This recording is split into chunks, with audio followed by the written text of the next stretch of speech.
Army chief جو بھی ہوتا ہے نا وہ پورے ادارے کے لیے اور پورے ملک کے لیے سوچ رہا ہوتا ہے، کیونکہ وہ کوئی آسمان سے تو نہیں آئے، وہ تو ایسی ایک خلائی مخلوق آپ نے نام رکھا ہوا تھا۔ اسٹیبلشمنٹ کا کام یہ ہے کہ ملک کو اسٹیبلائز رکھنا، ٹھیک ہے، ہر طرح سے خدا نہ خاصہ اسٹیبلشمنٹ یہاں پہ اسٹرانگ نہ ہو تو یہ ملک نہیں رہے گا۔ پاکستان کی سیاست امریکہ سے کنٹرول نہیں ہوتی جیسے کہ کچھ لوگوں کا خیال ہے، غیر سیاسی تو صرف جانور ہوتے۔ میں ذاتی طور پہ سمجھتا ہوں کہ ہم لوگ تو ریڈی ہی نہیں ہیں ڈیموکریسی، کہتے ہیں بلیسنگ ان ڈسگائز کہ حکومت ہماری گر گئی، نو کانفیڈنس موو ہو گئی۔ میں بھی پی ٹی آئی میں آخر دن تک خان صاحب کو یہی سمجھاتا رہا کہ لوگ یہاں پہ نہیں نکلتے جلسے جلوس کے لیے، نہ ہی کوئی انقلابی ذہن ہے لوگوں کا۔ جوتیاں کھانے کے بعد اور اتنے حالات خراب کرنے کے بعد بھی آپ گورنمنٹ میں تو نہیں ہے نا۔ ڈیل یہی ہے کہ ہم سسٹم کے اندر رہ کے کھیلنا چاہتے ہیں، ٹھیک ہے، ملک کو چلنے دیں آگے۔ وہ فارم جو بھی ہے 47 کے ذریعے گورنمنٹ میں آ گیا۔ ملک میں جب سے پاکستان بنا کوئی بھی الیکشن فری اینڈ فیئر نہیں ہوا ہے سوائے 1970 کے الیکشن کے۔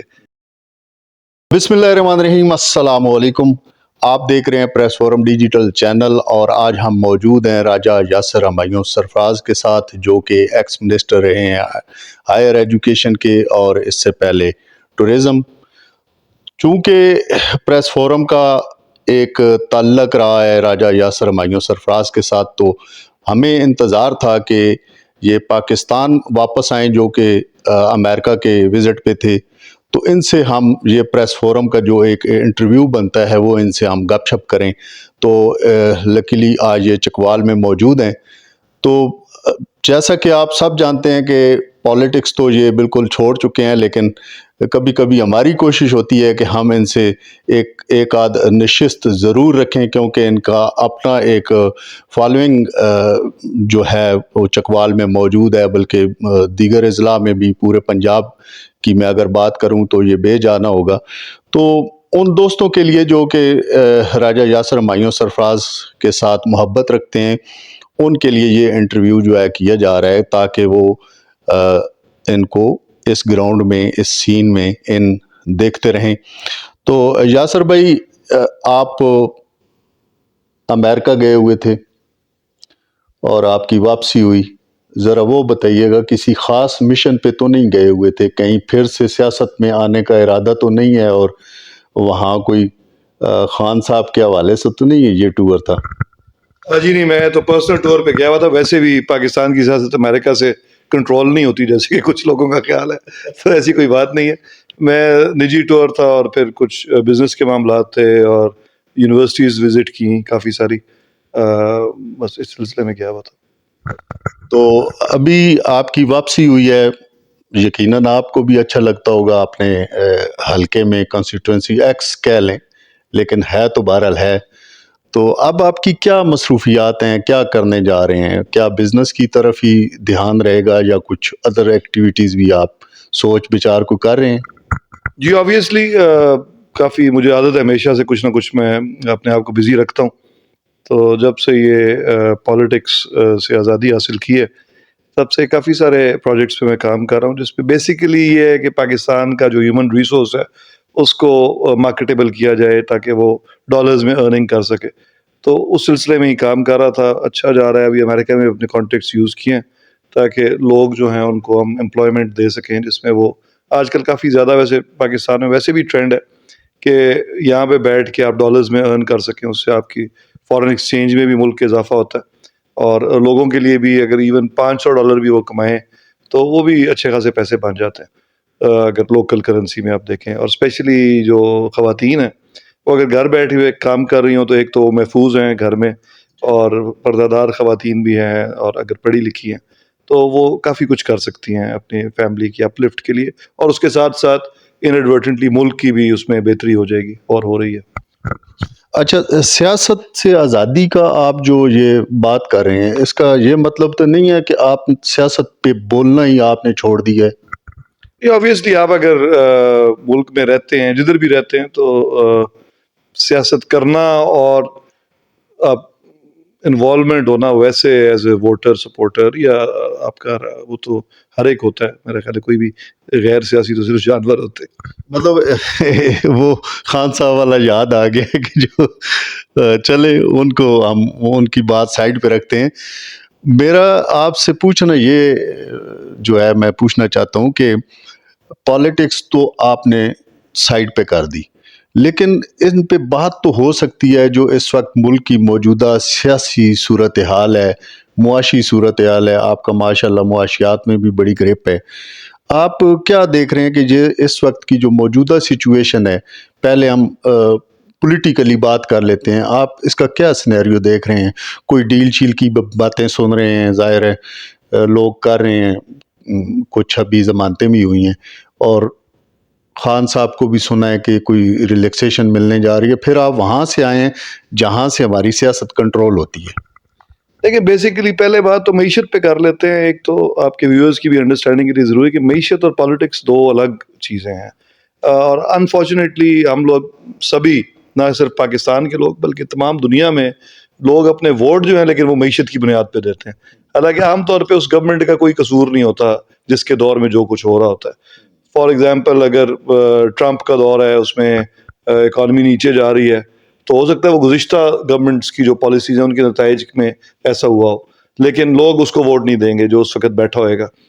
تو یہ آپ کے جو اکنامک اثرات ہیں یہ دور رس اس کے وجوہات ہوتی ہیں، بہت پرانی ہوتی ہیں. اس کے اثرات بڑے لیٹ آنے شروع ہوتے ہیں. لانگ ٹرم پالیسیز کیا ہیں، میڈیم ٹرم کیا ہیں، اور پھر فائنلی شارٹ ٹرم کیا ہے. پاکستان میں کیونکہ بہت زیادہ والیٹیلیٹی ہے تو اکثر گورنمنٹس جو ہیں، پولیٹیکل گورنمنٹس، وہ بیچاری شارٹ ٹرم میجرز ہی لیتی رہتی ہیں کسی طرح بچ جائیں، اور کوئی لانگ ٹرم کام کر نہیں سکتا. اور لانگ ٹرم آپ کام کرتے بھی ہیں تو اس کے نتائج آپ کو ثمرات نہیں ملتے، اس لیے لوگ پھر لانگ ٹرم کام کرتے ہی نہیں ہیں. اپنے ٹینیور میں نہیں ملتے پھر آگے. ہاں ملتے نہیں ہیں، اس طرح کے کام نہیں کریں گے جن کے دور رس اثرات ہوں. وہ کہتے ہیں کہ فوری طور پہ جو لوگوں سے کچھ مل جائے اگلے الیکشن کے لیے، شارٹ ٹرم سوچ ہے. اسی وجہ سے کیونکہ لوگوں کو وہ کہتے ہیں کہ ڈیموکریسی، شاید میں ذاتی طور پہ سمجھتا ہوں کہ ہم لوگ تو ریڈی نہیں ہیں ڈیموکریسی کے لیے، کیونکہ بغیر علم کے، تعلیم کے، اور ایکچولی علم بھی یہ نہیں کہ صرف آپ نے ڈگری لے لی ہو، جو آپ کو سمجھ ہو چیزوں کی، ہاں تب تک آپ اس قابل نہیں ہوتے کہ معاملات کو صحیح سمجھ سکیں. اور ہمارے ملک کی میجورٹی پاپولیشن انفارچونیٹلی نہیں ہے اس قابل.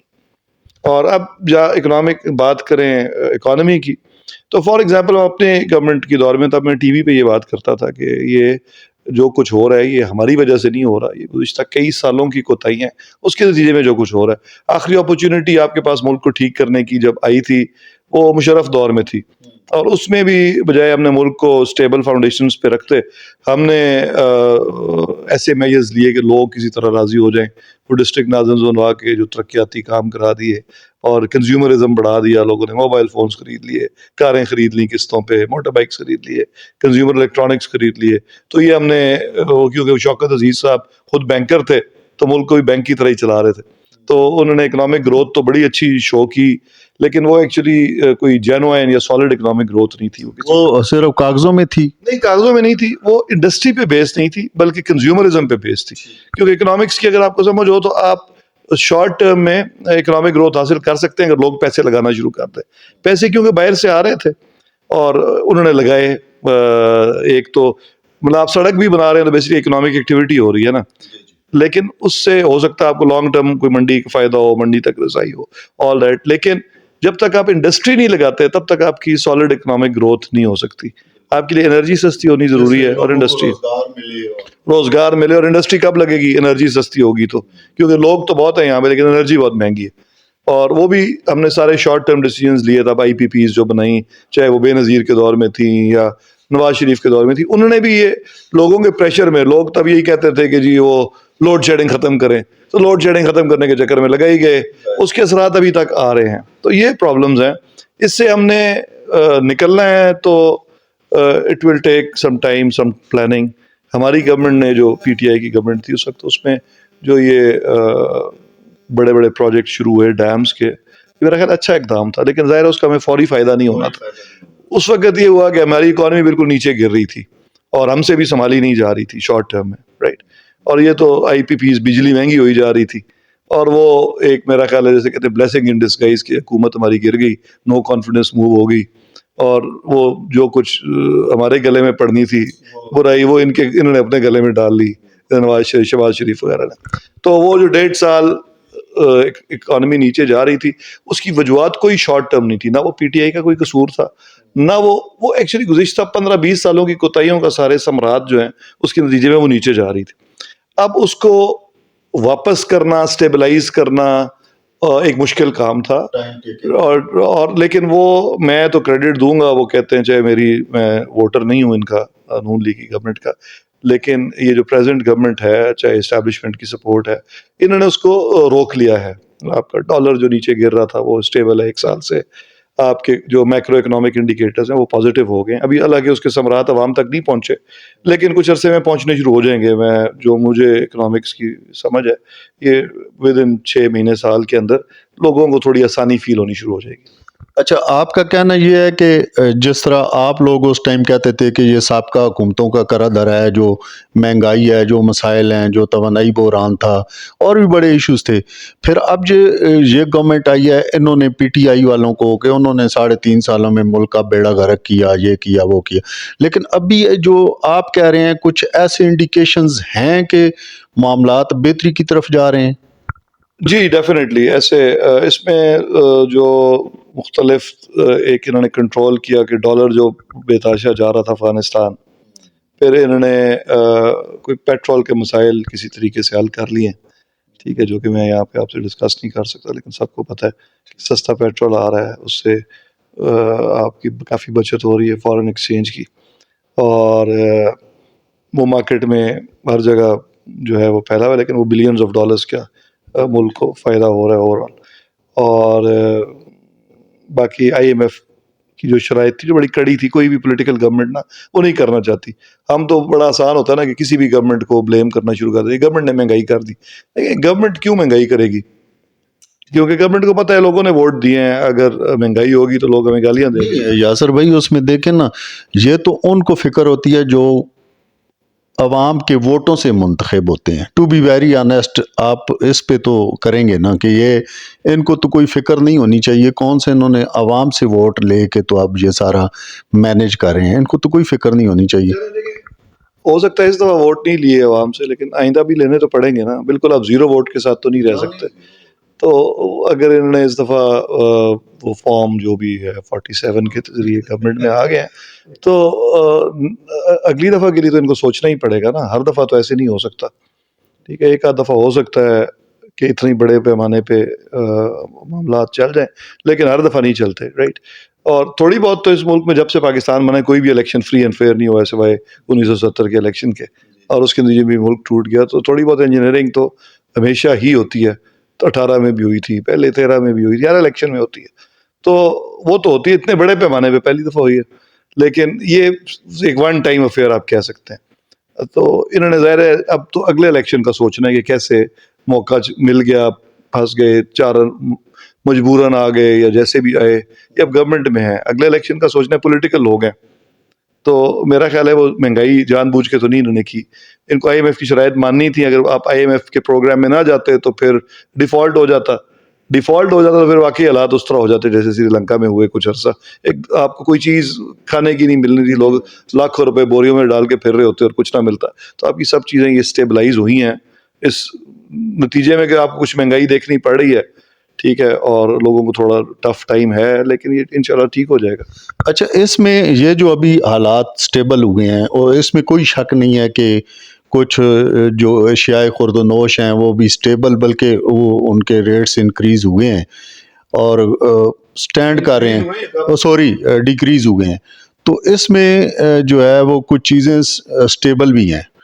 اب اس میں اسٹیبلشمنٹ اگر ہم کھل کے بولیں تو اس میں فوج کا یا آرمی چیف کا کیا کردار ہے؟ دیکھیں، اسٹیبلشمنٹ کا کام یہ ہے کہ ملک کو اسٹیبلائز رکھنا، ٹھیک ہے، ہر طرح سے. اور پاکستان کیونکہ ایک بڑا مشکل ملک تھا سنبھالنے کے لیے، یہ صرف سیاستدانوں کی کبھی بھی بس کی بات نہیں تھی. تو اس کے لیے ایک رول اسٹیبلشمنٹ پلے کرتی رہی. ملک ہے تو اسٹیبلشمنٹ ہے، خدا نہ خواستہ ملک نہیں رہتا تو پھر کسی کا کوئی رول نہیں رہتا، رائٹ. تو جب ان کو، اور جو آپ کا ایک تو ایگزسٹینشنل تھریٹ ہوتا ہے کہ آپ کو خطرہ ہے دشمن کی فوجوں سے کوئی قبضہ کر لے گا، وہ دور اب گزر چکا ہے. پاکستان ایک نیوکلیئر پاور ہے، کوئی ایسا ہمیں صرف ایک ہی خطرہ تھا، وہ معاشی تھا.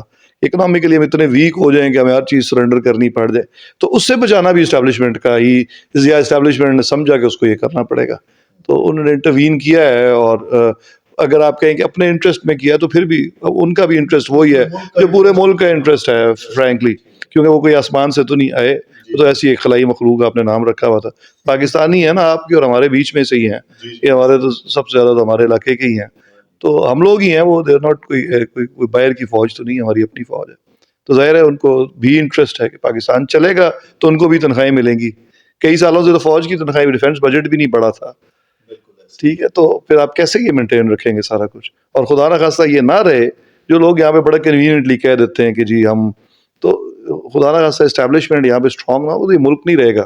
یہ بڑی کیٹ، اور یہ بات وہ آپ خان صاحب بھی یہ کہتے تھے ٹی وی پہ کہ تو وہ ضروری ہے وہ، کیونکہ بڑا ایک 4 5 6 قومیں ہیں جو ہم ایک جگہ اکٹھے ہوئے ہوئے ہیں ایک مذہب کے نام پہ، کیونکہ نیچرل تو نہیں ہے نا، ٹھیک ہے نا جی. تو نیچرل تو وہ ہوتا ہے کہ آپ کی زبان، کلچر، ہسٹری، ہیروز، یہ نیشن کی ڈیفینیشن ہوتی ہے. یہ کامن ہو تو آپ نے ایک نیشن ہوتے ہیں.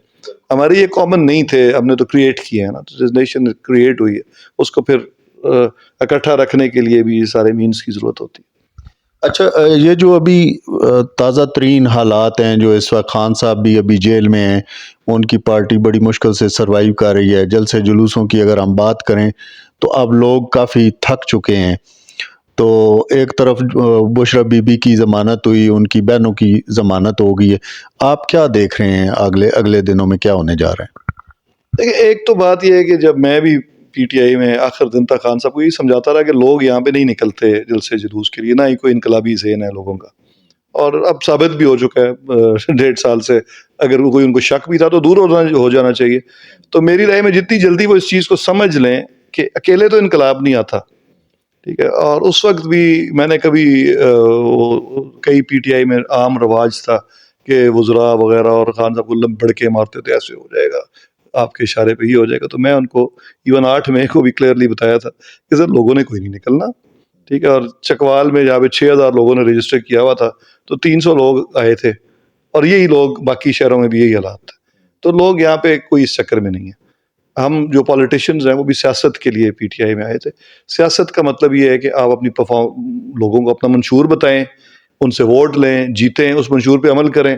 اگر آپ نے اچھا کام کیا تو دوبارہ ووٹ دیں گے، یہ طریقہ ہے نا. تو یہ طریقہ تھوڑی ہے کہ آپ نے مطلب آئی ڈونٹ نو کہ یہ آئے دن احتجاج اور اس کی سیاست سے تو میں مجبوراً آ گیا تھا بیچ میں، لیکن وہ اس کا میں کبھی بھی بہت بڑا حامی نہیں تھا. اور میں نے آپ کو شاید پتا ہو کہ 13 کے الیکشن میں جب انہوں نے دھاندلی کا الزام لگایا تو میں نے آج تک کبھی نہیں کہا کہ چکوال میں دھاندلی، کیونکہ ہمیں پتا تھا ہمارے ووٹ ہی کم ہے. ایسے ہی جھوٹ آپ کتنا بول سکتے ہیں؟ آئی مین فور گاڈ سیک. ہم نے 50,000 ووٹ لیے اور میں کہوں کہ جی وہ 1,30,000 والے میجر طاہر کے ووٹ نہیں تھے، ایسے تو نہیں ہوتا نا. تو میں تو تب بھی یہ کہتا تھا کہ ہو سکتا ہے کہ دھاندلی ہوئی بھی ہوگی تو اس وقت سردار عباس کے ساتھ ہوئی ہوگی جن کے لاکھ ووٹ تو تھے.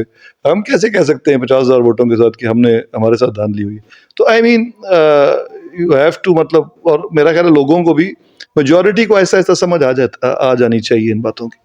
اچھا، ایک تو ہو گیا کہ لوگ جو ہیں پی ٹی آئی کے وہ نکلنے والے نہیں ہیں، ووٹ ڈالنے والے ہیں.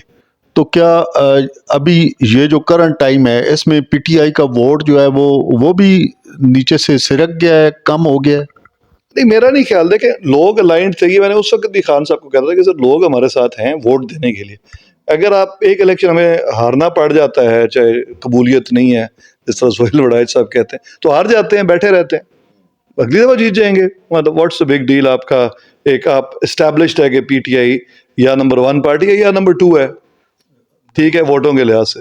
تو آپ ٹاپ 2 میں رہیں تو اس کا مطلب اگلی باری آپ کی ہے. تو پی ٹی آئی نے تو آنا ہی آنا تھا. اب کیا ہو گیا یہ ساری جوتیاں کھانے کے بعد اور اتنے حالات خراب کرنے کے بعد بھی آپ گورنمنٹ میں تو نہیں ہے نا، تو پھر بھی آپ نے نہیں ہونا تھا. لیکن آپ باعزت اسمبلیوں میں بیٹھے ہوتے، آپ کا لیڈر آف اپوزیشن ہوتا، آپ نے نہیں بننا، شاہ محمود کو بنا دیتے اور بہت سارے لوگ جیت جاتے، کچھ دھاندلی سے ہار جاتے. یا چلو لیکن آپ سسٹم میں رہتے، آپ نے ووٹ لیے ہوئے ہیں آپ کا. اب یہاں پہ نہ ایم این اے بیٹھ سکتا ہے، کوئی احتجاج کی آپ کال دیتے ہیں ان کو بھاگنا پڑا. ان سے بھی احتجاج ہوا تو کوئی نہیں نا. آخری احتجاج تو شاید میرا خیال ہے بڑا تو تب ہی ہوا تھا جب میں تھا چکوال میں، اس کے بعد سے ابھی تک کوئی میں نے تو نہیں دیکھا احتجاج ہوا. تو وہ کیونکہ لوگ جو ہیں اس وقت بھی آتے تو ہمارے پرسنل تھے، تو مطلب ووٹر شوٹر جو سوشل میڈیا پہ بیٹھ کے باتیں کرتے ہیں وہ تو الگ ہیں. لیکن آتا کوئی نہیں تھا میدان میں. وہی لوگ آتے تھے جو یہ ہمارے پاس ڈیرے پہ آتے تھے، جن کے کوئی کام شام ہوتے تھے یا کوئی ہمارا تعلق واسطہ ذاتی جن سے تھا، وہ منہ پہ آ جاتے تھے. آپ جو احتجاج ہو رہے ہیں وہ بون چوک میں اگر ہونا ہے تو وہاں تو پولیس زیادہ ہوتی ہے، بندے کوئی نہیں ہوتے. جی آپ نے دیکھ ہی لیا نا، مجھے تو یہ باتیں کہنے کی ضرورت نہیں، پر یہ فیکٹس ہے نا. ووٹر تو وہ ہیں پی ٹی آئی کے، آئندہ بھی پی ٹی آئی کا جو کینڈیڈیٹ کھڑا ہوگا اس کو شاید ووٹ دیں گے، ایک آدھ دفعہ تو ضرور دیں گے، جب تک خان صاحب ہیں تب تک تو دیں گے. تو ان کو چاہیے، میری ابھی بھی رائے یہی ہے کہ کوئی سینٹی پریویل کرے اور سسٹم کے اندر آئیں.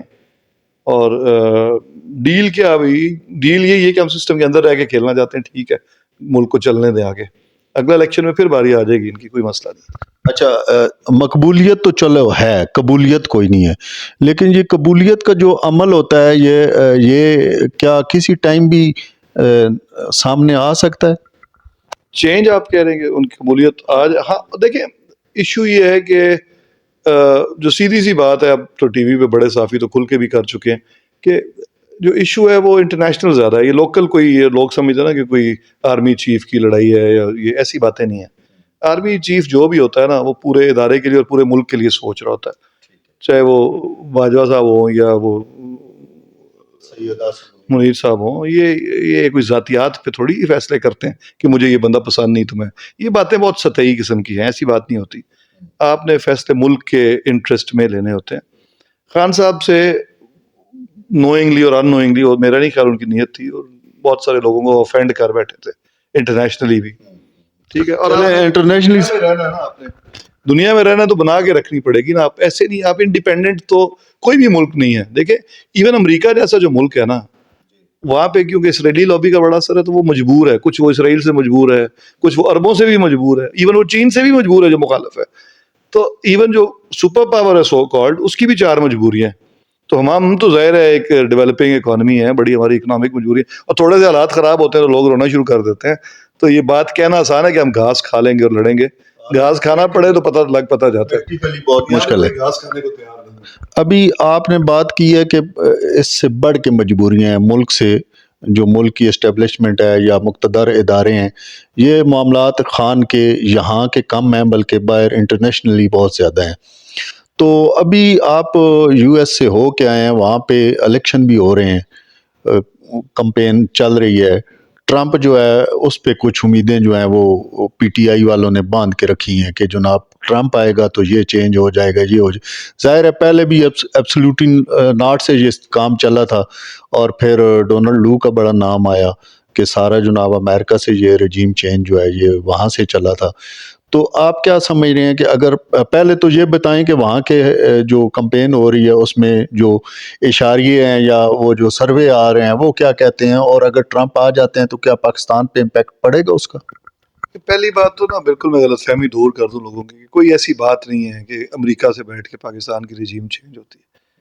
کیونکہ پاکستان بہت عرصے سے، یہ اوپن سی بات ہے کہ ہم تو چائنا کے بھی ساتھ بھی ہمارے تعلقات ہیں، پیسے انویسٹمنٹ چائنا کرتا ہے. امریکہ کی ہمیں کچھ تھوڑی بہت مجبوریاں ہیں، ہم ایکسپورٹ کرتے ہیں جو امریکہ خریدتا ہے. سب سے بڑا ہماری جو گڈز ہیں ان کا امپورٹر امریکہ ہے. پاکستان کو سب سے زیادہ فائدہ وہاں سے ہو رہا ہے، ڈالرز ہمیں چاہیے پیٹرول خریدنے کے لیے. یورپین یونین اور امریکہ ہماری ٹیکسٹائل اور وہ خریدتا ہے. سعودی عرب میں سے سارے ہمارے امپلائڈ ہیں لوگ عرب امارات میں. تو ان سارے ملکوں کی ہمیں ہر ایک کی اپنی اپنی جگہ پہ مجبوری ہے، صرف کوئی ایک ملک کا مسئلہ نہیں ہے. اور ہم ان میں سے بڑی ایک تھن سی لائن ہے، سب کو راضی رکھ کے چلنا ہی ڈپلومیسی ہے. تو آپ کا جو وزیر اعظم ہے یا جو بھی گورنمنٹ میں ہوگا، اس کا کام ہے کہ وہ کوئی بھی ان میں سے کسی کو بھی ناراض نہیں کرنا. اور ان ساروں کی آپس میں بھی مخالفتیں ہیں، ایون ہمیں ایران کو بھی راضی رکھنا ہے اور سعودی عرب کو بھی راضی رکھنا ہے. ہمسایہ ہم چینج نہیں کر سکتے. تو آپ نے یہ اتنے بڑے لیول پہ ڈپلومیسی کرنی ہے تو آپ کوئی بڑکیں چھڑکیں نہیں مار سکتے، الٹی سیدھی باتیں نہیں کر سکتے. تو یہ جب آپ کرتے ہیں تو پھر آپ اس سے زیادہ بات میں نہیں کرنا چاہتے. یہ کرتے ہیں تو پھر آپ قابل قبول نہیں رہتے. اور وہاں کی جو آپ دیکھ کر آئے ہیں اس وقت، کیا الیکشن وہاں پہ کیسے جا رہے ہیں؟ اور دیکھیں ان کا ایک نا بڑا فکس سا نظام ہے. جو ڈیموکریٹ ووٹرز ہیں وہ ڈیموکریٹ پارٹی کے ساتھ ہوتے ہیں، جو ریپبلکن ہیں ان کے ساتھ ہوتے ہیں. اپنے کینڈیڈیٹ کو وہ کتنا پسند کر رہے ہیں جس کو نامینیشن ملی ہے. اور پھر اینڈ میں ایک سوئنگ ووٹ ہوتا ہے جو یہ جو جس نے فیصلہ نہیں کیا ہوتا کہ ہم نے ان جس کو ہم یہاں پہ خاموش ووٹر کہتے ہیں. ہاں یہاں پہ آپ کا وہاں پہ اسے مطلب اپنا ڈیسائیڈ اوپنلی نہیں بتایا ہوا کہ میں ڈیموکریٹ ہوں یا ریپبلکن ہوں، اور اس نے فیصلہ کرنا ہے کہ کس کی طرف جانا ہے. اور اس کے علاوہ کمپلیکس ہے سسٹم بہت زیادہ.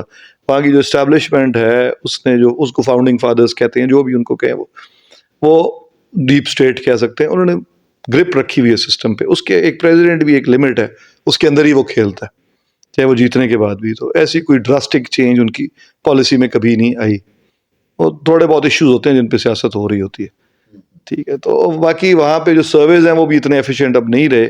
اس کی وجہ یہ ہے کہ سوشل میڈیا کا امپیکٹ اور یہ بہت مس انفارمیشن سی پھیل جاتی ہے. تو ایکچولی کلیئرٹی کسی کو نہیں ہے کہ کون جیتے گا, اور دونوں پارٹیز یہ کلیم کری کلوز الیکشن لگ رہا ہے اور دیکھیں کون جیتا ہے. لیکن میرا نہیں خیال کہ ان کے جیتنے سے ایز سچ پاکستان کی سیاست پہ کوئی اثر پڑنے والا, یا اس بات کا اس بات سے کوئی تعلق ہے خان صاحب کے اریسٹ سے یا گورنمنٹ ہماری جانے سے. ایسی کوئی بات نہیں ہے. وہ خان صاحب نے خود بھی کہہ دیا تھا اس وقت ہی, وہ ایک پولیٹیکل نعرے کے طور پہ یوز کیا تھا. آپ کی برادری میں یہاں پر ایک ترمیم جو ہے 26ویں آئینی ترمیم ہوئی ہے, اس کے کیا آپ افیکٹ دیکھ رہے ہیں آنے والے وقتوں میں جوڈیشری کے حوالے سے؟ اور یہ ایک متھی ہوئی بات ہے کہ عدلیہ کو آزاد ہونا چاہیے اور ان کے فیصلے جو ہیں وہ ان پہ کوئی اسٹیبلشمنٹ سمیت کسی بھی, چاہے وہ پارلیمنٹ ہے, ان کا اثر رسوخ نہیں ہونا چاہیے. تو یہ جو ترامیم ہوئی ہیں ان کے حوالے سے آپ کیا کہیں گے؟ دیکھیے پہلی بات تو یہ ہے کہ میں یہ سمجھتا ہوں کہ اگر آپ واقعی ڈیموکریٹک ملک ہے تو سب سے سپریم تو پارلیمنٹ ہی ہے اس میں. اور ہاں آبویسلی عدلیہ کو آزاد ہونا چاہیے, لیکن کوئی سسٹمز ڈیولپ کرنے میں کوئی پرابلم نہیں ہے. اس میں کیا ہے کہ ٹاپ 3 میں سے کسی ایک کو لگانا ضروری نہیں کہ فرسٹ کو لگائیں. تو کیا گارنٹی ہے کہ جو فرسٹ ہے وہی بہترین ہے, یا ٹاپ 3 میں بھی جس کو پارلیمنٹ سلیکٹ کرے گی وہ بہترین ہے. یہ تو ایک وائلڈ کارڈ ہی ہوتا ہے, آپ کی امید ہوتی ہے کہ اور اس کو لگائیں گے تو ہمیں یہ فائدہ ہو جائے گا. ہوتا پھر اینڈ میں ضروری نہیں کہ وہ ہو. ایون جس طرح آرمی چیف کی جب آپ اپوائنٹمنٹ ہوتی ہے تو بھٹو صاحب نے کہاں سے ضیاء الحق کو لگایا تھا, اور اینڈ میں کیا نتیجہ ہوا تھا, یا میاں نواز شریف نے مشرف کو لگایا, یا جس کو بھی لگایا, تو کبھی اس کے کوئی فیوریبل اثرات تو نہیں ہوئے. اس لیے یہ کوئی گارنٹی نہیں ہے کہ آپ نے نمبر 3 کو لگایا تو ہر فیصلہ آپ کے حق میں کرے گا.